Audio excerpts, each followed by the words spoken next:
This Web3 technology is just a better way to, in my opinion, to build communities and to be able to reach further and wider and create better connections between people.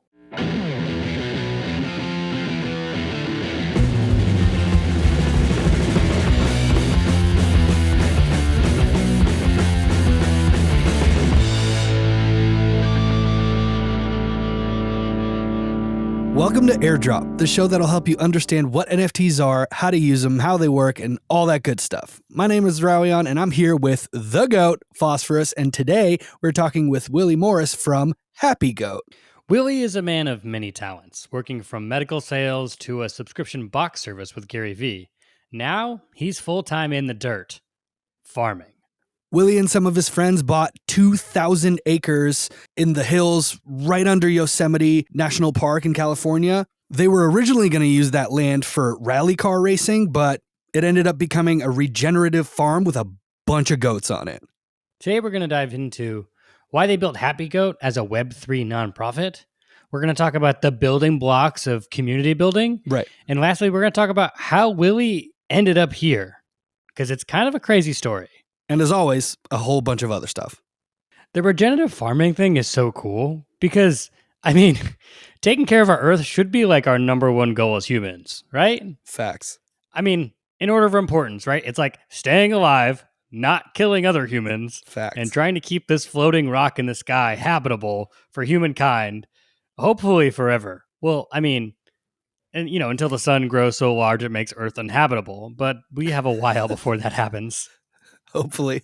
So in the meantime, if you rate and review this podcast wherever you listen to podcasts, or if you subscribe on YouTube, it'll help other people find this podcast so they can learn how to use Web3. Also, if you want to follow on Twitter and say hi, that'd be awesome. You can find us on Twitter at Airdrop Show. All right, let's drop in.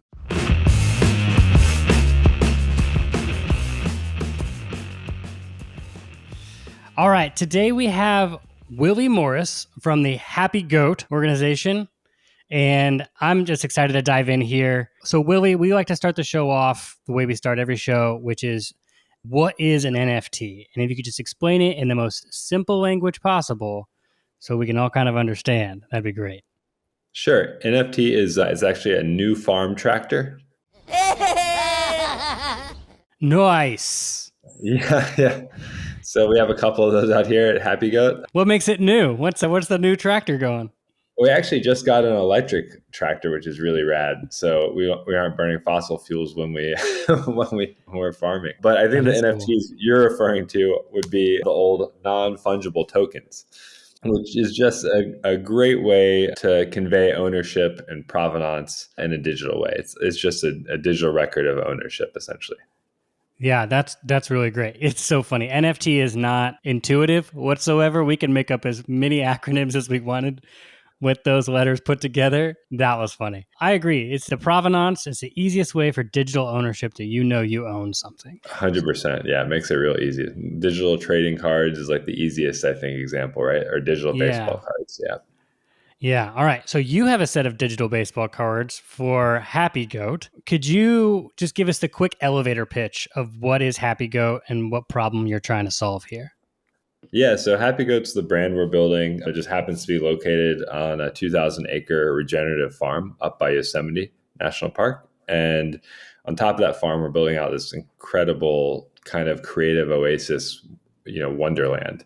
And so, when we're building this brand out, we realized that we could use NFTs to bring this whole new community aspect into what we're doing and get ideas from people all over the world and get buy-in and build a brand in a much different way. And we're a nonprofit as well. So, for us, it was like, we could really craft the future of nonprofits using NFT technology, right? So our NFTs essentially give any of the holders access to the entire Happy Goat ecosystem. We're going to introduce some governance later on where they can kind of vote on some of the nonprofit funds where they're allocated, kind of open access to the special access to the farm and what we're building up here. So the first one's in July, events at all the different NFT conferences, our own spin on things like merch. So there's a lot, artist collaborations and airdrops and all this good stuff. So yeah, it's been a wild ride getting this stuff built. And I think I'm pretty sure we're like the first project with the actual physical space that's open to our community, which is cool. That is really cool. You're bringing the tangible real world with the digital assets and kind of putting them together, and you're making something really cool. Yeah, 100%. I've kind of, I hate saying this because I feel like it sounds cliche, but like I've always, looking back on my history, I've always been more of like a community builder. So I started a co-working space in South Florida, like one of the first one in Fort Lauderdale, second one in all of South Florida. Had a great community there. Did a bunch of monthly meetups. Now it's like a decade ago. And then the company I did with Gary Vee was a subscription box company. So we had a community of anywhere from 8 to 12,000 people a month, right? That we were like taking care of and working with. And so this Web3 technology is just a better way to, in my opinion, to build communities and to be able to reach further and wider and create better connections between people, whether it's the connection with the brand or within the community. What is it about NFTs that make it so unique instead of, say, a Facebook group or something else? Well, I think, honestly, one of the things that makes it unique right now is just how early we are. The technology is brand new. So you have a lot of these people who are very like-minded in the fact that they're kind of they have that pioneer mindset, right? So you have a lot of people who are really excited to be really early in this and trying this new technology. And then the technology itself has like this amazing ability to democratize things, right? And kind of create, access or utility or whatever for the holder or for the community. I think we haven't seen it before. And we saw it first with artists, right? It gave artists, the utility for artists was cutting out all these middlemen and being able to go straight to fans and sell art. And we have living artists for the first time in the history of the world that are making like real money. Yeah, we're at this moment, this precipice in history that I don't know, I can feel, you probably feel it, which is why you've decided to move Happy Goat in the NFT direction in Web3. So I pulled this off the website. You said the mission of Happy Goat is to build a creative wonderland that sits on top of a regenerative farm that supports artists, creators, and of all different backgrounds. When you got the farm, was it already a regenerative farm? Is that part of your mission in general? Why did you start there? Yeah, and that's a great question. So originally, this project started because my good friend and co-founder John Cahalan called me in 2019, and he said, "Talk me out of this idea." And he got pitched this idea to start like a off-road rally school, right, for driving. Okay. And instead of talking him out of it, him and I started just going down this rabbit hole and talking about what about doing it with electric vehicles, right? Getting people to experience electric, more sustainable energy in a fun way, get them off fossil fuels. So Yeah. that's how it originally started was, this property, 2,000 acres where we needed originally 20 acres, to do the rally school. And so we ended up with this huge amount of space, realizing we could do so much more with it. And then after about a year and all kinds of stuff with the county and rezoning, realizing that the most fun that we were having was with the farm side of it. And him and I had worked on nonprofit stuff previously. And we are like, oh, what if we re-envision what a farm could be and build that and use it as a place to give people these amazing experiences that, will hopefully get them excited about the impact side of it and climate and food justice and all that kind of stuff. So it's kind of the easiest way for me to describe it now is like a coin, right? On one side of it, it's the fun side, it's the creative side, it's the art, music, culture, and that's the top of the funnel. And the other side of that coin is the impact side, which is all the stuff we're doing on the ground on the farm. So, all the regenerative ag we're doing, all of the stuff we're doing, we're donating food to food banks, any projects we're doing with outside partnerships, that are doing work on climate out here. So that's kind of the easiest way, I think, to describe it. Yeah, you're going to hook them with fun and then the back end give them some goat milk that's organic that will be better for them than anything else they've ever drank. Yes, except no goat milk. We're not. No, okay. The only animal products we have are like honey and eggs. But yeah, that is the idea. Oh, okay. But let's start with I don't know. Why you? Why Willie Morris? How did you get to this point? Can we get the origin story of like you were in New York and then all of a sudden you're a farmer in California? That's a big transition. What happened? Yeah, it's funny. I mean, I guess I realized years and years ago that like my the one thing I was really good at was adapting to brand new things and learning them really quickly. And that kind of, when I finally kind of realized that, I was like, oh, that makes sense. If I look at back what I've done everything from like medical sales, clinical trial stuff, research in molecular genetics, to moving into early Web 2 stuff, right? And like I was like a blogger, and before that really blew up, and I was at Boeing and Amazon, like doing, commercial airline stuff to consumer video to subscription box stuff. Started that with Gary, like all this stuff. And so, but I've always, since I was a kid, I've always loved outdoors. I've always loved nature and animals. And there's a brief period of time where I worked on a farm in Italy. And then after my last company, I ended up working consulting in ag tech for a little bit and being like, oh my God, this is insane what we're doing to the earth in the name of agriculture in this country. And still, it's not like the farmers are even winning. Like they're getting the short end of the stick. It's big ag and stuff that's really winning at the cost of all of us, right? We're putting chemicals into the ground, destroying the water, destroying the soil. The food is, has 80% less nutrients than it did before industrial ag, like just crazy stuff. And so, when we got this project and we had got the land and we were walking around, I was pushing hard for the farm side of it, because I was like, this would be awesome. We can get animals, we can get some delicious food. And to the point where at one point John was like, I swear to God, if you talk about a farm anymore, I'm gonna die.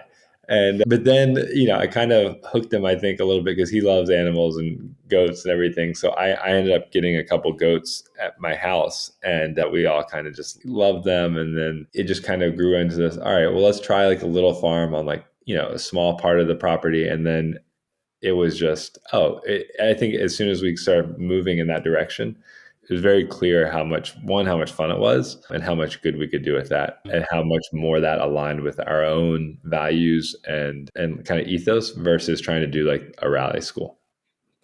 Yeah. So obviously you're a nonprofit, right? So let's talk about like, how did you kick off Happy Goat off the ground? You have funding from multiple sources, right?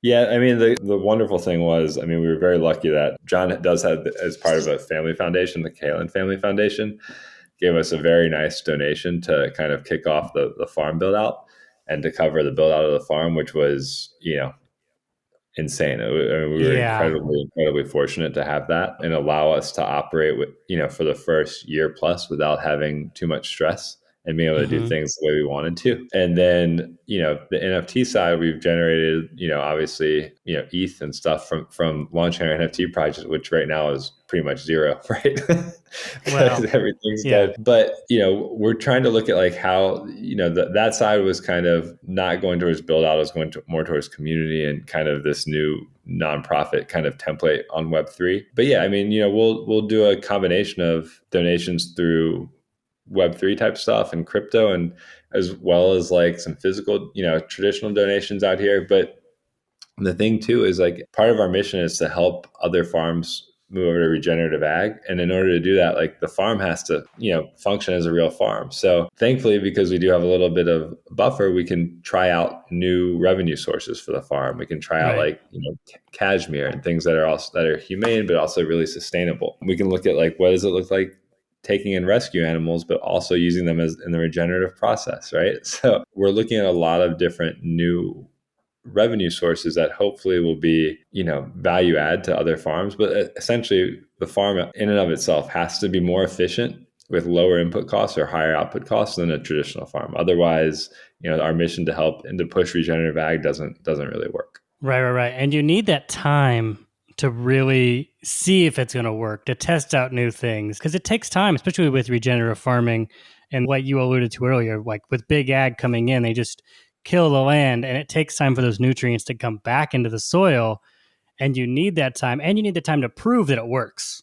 And you're surrounded by farmers where you are. So I'm sure it's just a matter of time of proving the process and how it can be beneficial for them. 100%. Yeah. And we're doing a lot of like ecological monitoring of like different ecological processes and soil health and stuff that we've already started. And yeah, like you said, it's not like a passive thing. Like we actually have to actively help the soil become healthy again. Yeah. I think there's like this fallacy of some of these areas where it's like, oh, if we destroyed everything, and so if we just let nature take its course, it'll come back to where it was, which unfortunately is not the case, right? That's how we get things Right. like the Dust Bowl and just like desertification of land. So we're very much trying to proactively promote growth by using animals to graze, like they would have in a more natural state before we, killed off a lot of the roaming herds and stuff. And, like we didn't, a lot of the crops this past year, we didn't even harvest. We just kind of crimped them down so that they can decompose and those nutrients can go back into the soil. So there's a lot of really cool stuff. And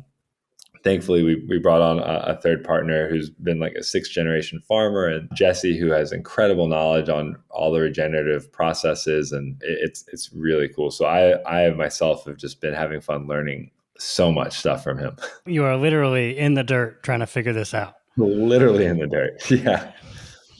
Man, that's really cool on the regenerative farming side. Now, on the creative aspect, how are you guys working in that? Because again, you said that's your top of your funnel. That's how you're going to get Yeah. people in to see how, not only just the farmers to see, because you're probably going to have events to attract them there so they can see, but also for everyone else in the world. What are you doing on the creative side? Yeah, for sure. So the NFT project was like the first thing, right? So instead of doing just like a single piece of art, we wanted to be very much in line with like the Web3 ethos. So we did a large generative collection of art, and we have a bunch of partnerships coming up with other artists and stuff to do things in that world. On the digital side, we want to do some installation art out here because we do have the space, and it'd be so dope to do like an outdoor art installation that kind of bridges metaverse and IRL. So like sculptures that you have glasses and it like moves? Yeah, maybe, or like maybe AR with your phone. Like, who knows? Like, we're so early in that. Like, it could be anything. But that's like the fun part, right? Like, we could try all those things out. And then one of the barns we're building, we want to put a recording studio in it as well, because we've had a lot of excitement from the music industry of, wanting a place to kind of like get away, and be able to record a little bit and, write songs and all that stuff. And being just 4.5 hours north of LA makes it a very easy kind of getaway up here. Right on the base of Yosemite. Yeah. We're like, Kanye had Wyoming. So this is like Web3 Wyoming. And so still California. I love it. Yeah, exactly. So we've been looking at stuff like that. We want to do an artist in residency program up here as well. Honestly, we really just think we can be a great resource for artists and creators and whatever they are, musicians, traditional, digital, whatever. And the need to like touch grass and disconnect and get away from the public eye, I think is so powerful. To me, one of the most exciting things is like the conversations that could come out if we had like, a musician here and a traditional artist, and we have like one of our like culinary partners, right? Like all sitting around the table for dinner, and just like what ideas come out of that. Like, I think that's going to be so freaking cool. That would be such a fun conversation to listen in on. Yeah, 100%. Especially, and I love the fact that like you're coming back to the basis of creativity, right? We can be online all day, every day, trying to shill our art on Twitter, trying to connect people, trying to do this. We're trying to see dollar signs. We're not seeing the actual creativity or art that's really going to be birthed from that. So I like how you're trying to create a space for artists to just deconnect deconnect. Is that a word? Just to disconnect, deconnect. I like deconnect. Disconnect. Yeah. Just to disconnect from the world, to rub shoulders with other creatives, maybe in different fields who do things a little bit differently. And who knows what could come of that, but they need to have that space before something can happen. Yes, 100%. And I think, like I said, we have this amazing resource. Like, why not use it, right? And use it for good, because there is a lot of conversation around Web3, right? Around scams, the crashes, the environmental impact. And so we're like, oh, we can be the poster child for like positive, good things in Web3. And not just for us, right? But for everyone in the community. Like we all benefit from those kinds of wins. So we're hoping we can step up in that regard. Well, and that's the whole like Web3 ethos, right? The democratization of it, the everyone can contribute. This is not just for me and me getting rich. It's for all of us coming together to build something that never existed before. Yeah, honestly. Which in turn should benefit everybody. Yes, 1,000%, right? Like money was kind of like a secondary thing, right? Like originally this was about being able to like support artists. And so artists making like just making like a living wage, it's kind of that was a big part Right. of like the kickoff to a lot of this stuff. And yeah, it's definitely become a way for a lot of people to make a lot of money. Not us because we're a nonprofit, so we're definitely on the poorer side of the Web3 side. But you know what? It was also like The goats the get the goes money. get the value here. Just let's do something that really shines a light on that Web3 ethos. Yeah. And I think that's why I wanted to contact you and highlight your project, because that's what I'm seeing. I'm seeing people who are trying to make the world a better place, who have a mission and a vision for what they want the world to look like, and says it's not just for me, right? The whole regenerative farming process, that's not for you. That's going to take a long time. We're talking about generations. We're talking about people eating, again, healthy food and getting the nutrients your body actually needs in a big way. And so that's why I just wanted to have you on the show and highlight what Happy Goat is doing, because I do think you guys embody that Web3 ethos that we really want to highlight. If you're getting into Web3, this is what it looks like. Yeah, I appreciate that. I'm stoked we get to chat because yeah, I mean it is that's the core of it, right? It's like, Web3 is great. It can be great and also be bad, right? We've seen it the last couple months, especially. So Just like Web 2, right? We all just learned like we could create now in different yeah, ways, but also we're also more anxious and depressed than ever. yes, 100%. And so honestly, there's been a lot of talk about obviously it's a bear market right now. ETH is down, Bitcoin's down, but honestly, like I think it's a good thing because it really does help push out people who are here just for the money. Like if you're making a quarter of what you could have made a couple months ago, a lot of those people are gone. Um, and so I think it just highlights a lot of the great builders in the space, and there are some amazing builders in the space doing really dope stuff. Yeah, like traditional artists who are now into NFTs, they're not going anywhere, right? They're not going to stop making No, art because it's not as many sales. They're just going to continue.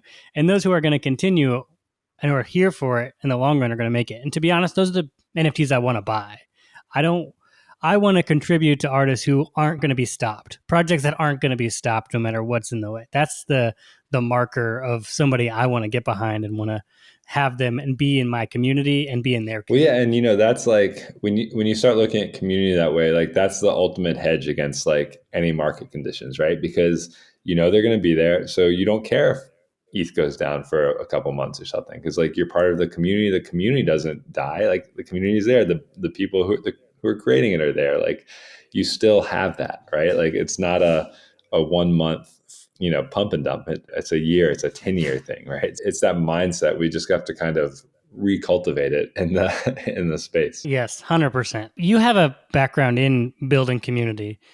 If someone is just getting started, what's like the basics they need to understand about how to grow a community, how to start a community? What are some key tenets that you have from your experience? I mean, I think a lot of them are like kind of very in line with the Web3 ethos, right? Like a lot of transparency. Like if you're building a community, be very transparent with your community, treat them as equals, right? Like it's just a lot of like basic stuff that I think it's not community building. It's just exclusive to like human relationships as a whole.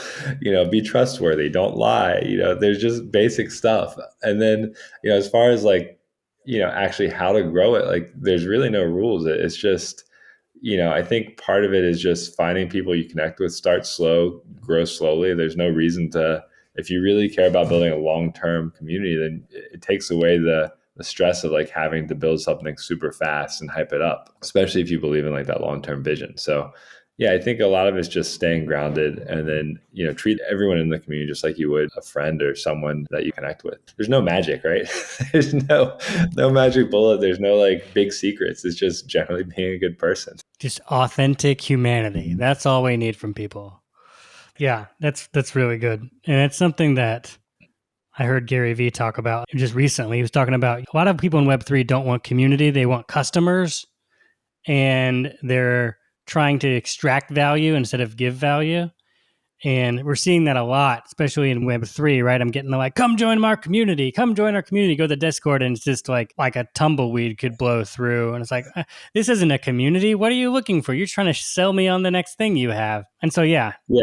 I think this is a great time to come back to the basics. 100%. I do think, if you are building a community, the one thing I will say is like set the standards high. Like, you can be welcoming, but you can also still have high standards and expectations for the Mm-hmm.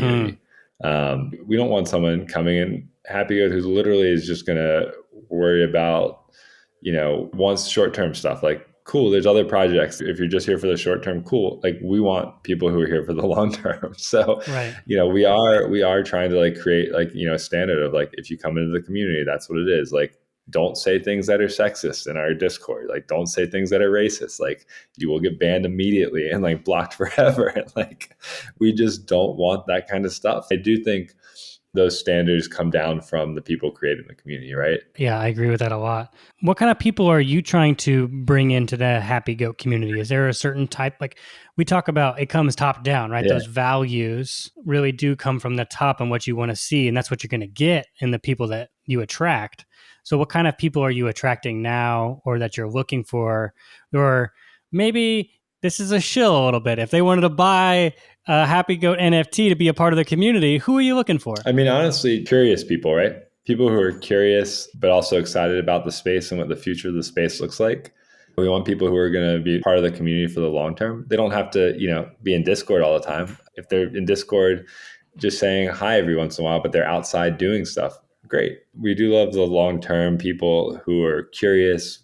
Obviously, we want like a very diverse mix of people in there because I think, on the nonprofit side and on the food production ag side, it's been dominated by a very small group of people who look like me. Mm-hmm. And we'd love to get more diverse ideas and creativity in that because I think that's like it's a detriment to all of us, right? When you have a very monoculture type of situation, right? When we talk about monocultures and crops, but also like in food production, right? Like a bunch of old white guys, you might have some good ideas, but you're not going to have the great ideas. You're not going to have ideas from people from diverse backgrounds and histories and right. Like, and so I think that's kind of something that's been a detriment to all of us. And so I think Web3 is wonderful for that. Like I've met so many people from all over, from all kinds of different backgrounds and, different cultures. And it's amazing the ideas and stuff that come together when that happens, especially when everyone's just kind of has that curiosity and excitement. I love that. And NFTs are so international, global. It's 24/7 and people with all different backgrounds coming together that are at this point intrigued about the technology. Where is this going? How can this benefit me? How can this benefit my community? And how can we use this together to really, you create strong bonds? Yeah. Last big question here. You're a nonprofit. How do you see NFTs working into the nonprofit sphere? Because I do think there's like a pretty big direct correlation, but I want to hear from you because you're the one doing it. Yeah, I think the initial way, and we've seen, some nonprofits try this with crypto, right? Was just donate to us in crypto, which was a very, it's not really very Web3, except for the fact you're just accepting a different type of currency. The next wave was like, oh, how can we use NFTs to make money and fundraise, which I get because a lot of these like legacy nonprofits don't get Web3 or that ethos. And they're so used to just like give us value, like you said, and we're not giving that much back because our value is just the research we're doing or our mission, which is cool. Like that's how nonprofits have been. But I think as we move towards the future, like we have to get away from that. Nonprofits, you need to be a brand that just happens to be a nonprofit and has a great impact because like if you want a real community and you want people who are like fervent, like believers and love what you do, like there does need to be a value exchange above and beyond just like, hey, here's the amount of people we helped this month. In traditional nonprofits, I mean, you've seen like Charity Water did a really good job with some innovations and I think building a pretty good community, but I think there's a big evolution that can happen with Web3 technology and really saying like, what does it really look like when the communities has even deeper involvement in that and is even more galvanized around the cause? Because every month or so, we're going to have like a fun event and you can meet everyone else and we can do stuff and we can gamify the donation side of it or whatever else. Like there's a lot that we can do that I don't think has been thought of very much in nonprofits because they didn't have to. But I think the consumer expectation is going to be higher and higher. And I do think it's better that nonprofits are the ones building those communities rather than what we see now, which is a lot of NFT projects who are donating to the nonprofits. Right. I would love to see nonprofits become more Web3 native versus getting donations from Web3 native brands. And if a nonprofit were to build that way, like, again, I used to work in the nonprofit field. A lot of it is you're getting recurring donations from people. You're out there fundraising, collecting money to do a cause. And people can feel connected to that cause and they can feel the value that's being driven there. But it is much different to get your hands dirty or think of new ways to do this to help out and either legit get their hands dirty by being at the farm or being at a party or an event that is driving something home and is community based, that together we're doing something, not me give to you so you can do something, but together we're doing something. Well, yeah. And you think of like a lot of nonprofits, right? Like a ton of nonprofits have like one big fundraising event a year, like a big gala, right? Where it's like the mission Right. and they're trying to like, they're selling tickets and then there's a big donation drive at the event. You think of it now, like add NFTs into the equation where, you're getting in perpetuity, you're getting royalties from those sales. So the better event that you can pull off that gets people more excited, driving the costs up, driving the secondary sales up. Now, instead of having to maybe, kind of be a little bit forceful at these events and trying to like, worry about hitting like a certain goal, like you're already more than halfway there, right? There's so many more options, right? Which I think makes a much more enjoyable time. Like I definitely understand, a lot of nonprofits having to do that, but I also don't, and it's a great virtue signaling thing, right? For people to be like, oh, I'm going to give I'll give more than the last person. And it's very public, but also like, it just seems a little archaic to me. Like there's got to be better ways and there's got to be better experiences for everyone there. Like, so I know, obviously this is a very gross generalization because there's plenty of nonprofits doing really dope stuff and innovating, but I do think Web3 does give us tools to further that exponentially. And I think, again, we're in 2022, we're headed toward the future. There's no need to try and do the things the way they've been done. Like, we are clearly set our ways in the future. Obviously, we're in Web3, trying to see how we can use this technology to benefit everyone around us. Willie, this has been fantastic. Is there anything else you want to add or any final thoughts? No, I mean, if anyone is super curious and wants to get involved, feel free to join our Discord. We have a great community who's happy to answer questions. And we always say that our Discord and our community, it isn't just the people who hold our NFTs, right? Our community is anyone who's excited about what we're doing. Follow us on Twitter is probably the best thing. And feel free to reach out to myself or the Happy Goat org account. And, we're happy to push you in the right direction, whether that's getting involved with us or any other projects. I love that, Willie. You said our community isn't just people that hold our NFTs. It's everybody who's interested in the project. And I love that ethos of inclusion. And this isn't just for the holders. This is for everybody. We're helping the world here. So, Willie, thanks for coming on the show. Dude, thanks for having me. This was great.